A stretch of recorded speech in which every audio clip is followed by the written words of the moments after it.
नमस्कार मित्र आणि मैत्रिणींनो, तर आज बनवत आहे मी फालुदा।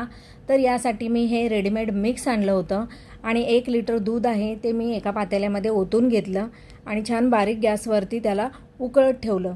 दूध उकळल्यानंतर हे जे मिक्स आहे ते यामध्ये घालून घ्यायचं आहे। संपूर्ण मिक्स मी हे 1 लिटर दुधामध्ये घालून घेतलेलं आहे।